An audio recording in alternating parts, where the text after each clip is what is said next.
Thrilled to be joined by Bellator MMA President Scott Coker this morning. Scott, how's it going? So great to see you.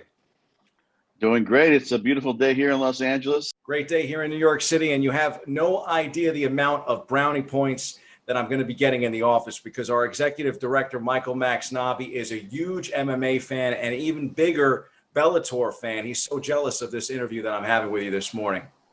Well, tell him, listen, give me an address. We'll send you some nice Bellator gear. We got some good stuff coming out.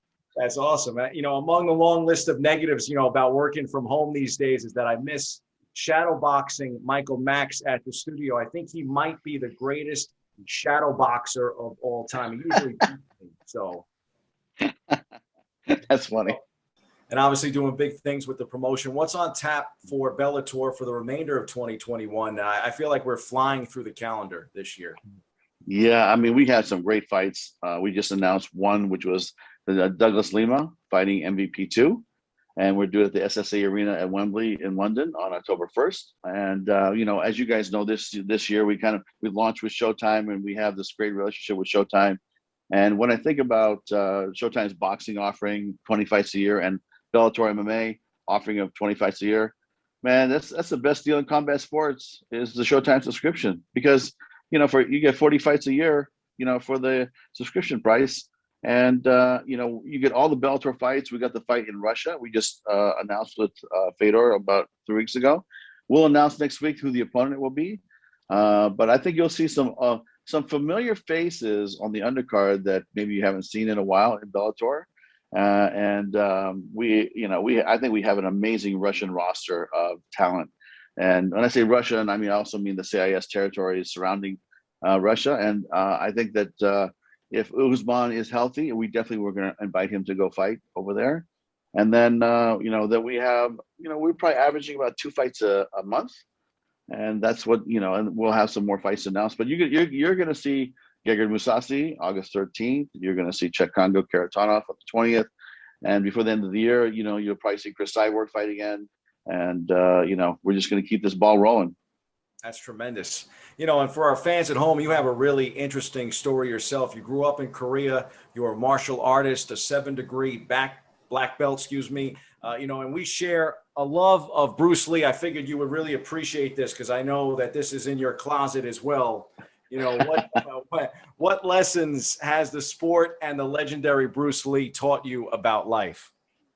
I'll tell you, man, I could go on for hours and hours on this topic because it's just anybody that grew up in my era is just a fan of Bruce Lee. And even today, he resonates with the kids because when you think about like and I've been studying this and I talked to a lot of people that he trained with, and I've met a lot of people that he, were either working out with or his students. And I was just trying to figure in the era of that time, right? And you're way too young. So but you've probably heard it's the karate guy didn't train with the kung fu guy, and the kung fu guy didn't train with the jiu-jitsu guy, and the judo guy hated the taekwondo guy, right? So it was really my style at that time is like the best style, and nobody cross-train with anybody. And so to me, that's what I've been trying to figure out is like, his JKD style is like, how did he get there? How did he get there in a couple of years from doing a very linear Wing Chun style, where it's his technique looked a lot different in Green Hornet. Let's say it's then Enter the Dragon, and it was like 6 years later. How did he get there? How did he connect the dots? And when you look at the opening scene in Enter the Dragon, right, it's MMA. He's got the shorts, open finger boxing gloves, and he punched, he kicked, he grappled. I don't think there was wrestling, but judo and submission. I mean, he did it all. And so to me, it's like how in the 70s, man, that was just unheard of. I was there. I was there like after he passed, I started, studying, but it wasn't until Hoist Gracie came around and said, hold on, guys, you guys got it all wrong. Like you need to have jujitsu too as part of your curriculum, And so then you watch the whole evolution of martial arts fighting from that point in 93 till today. And it's proven you need to have, multiple styles to be effective. But Bruce was doing it in the 60s and the 70s. He was, way ahead of his time. And so to me, that's I think the genius of him is how did he envision all this? And at that time, can you imagine telling like a kung fu instructor, hey, you know, your technique kind of sucks and you're not really that good and it will never work in a street fight. That probably didn't go over too well, those conversations, right? So anyway, I still love him, and you know, it's like it's something that I've, you know, it's been a lifelong journey, really, just kind of trying to study his philosophy and his style and his beliefs.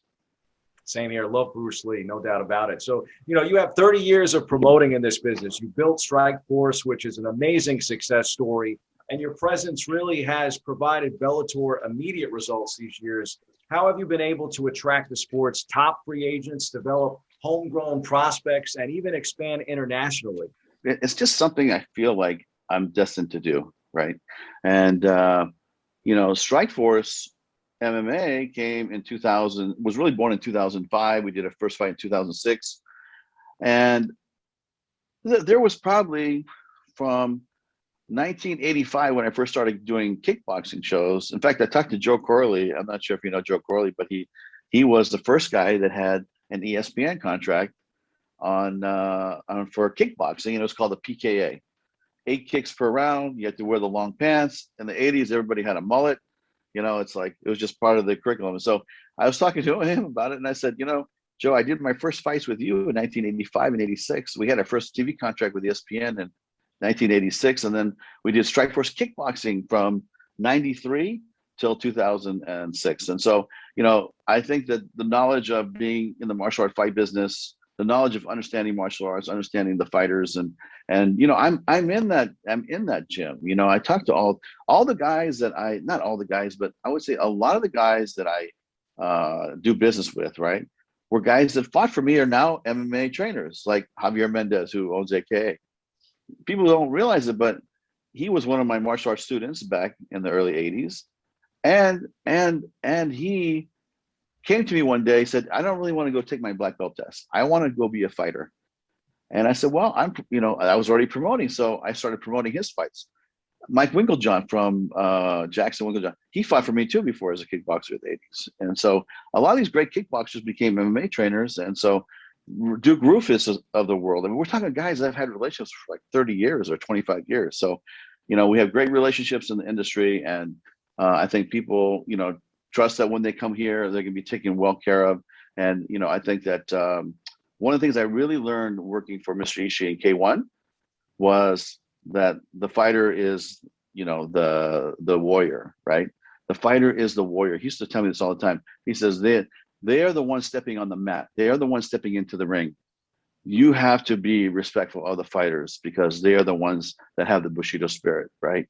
And so I always, that always stuck in my mind was, hey, that they are the product, right? And that we have to take care of them, and we have to, you know, give them the opportunity to, you know, compete and do it. But we have to make it a good environment for them to grow. And I think we've done that in Strikeforce, and we've done it here.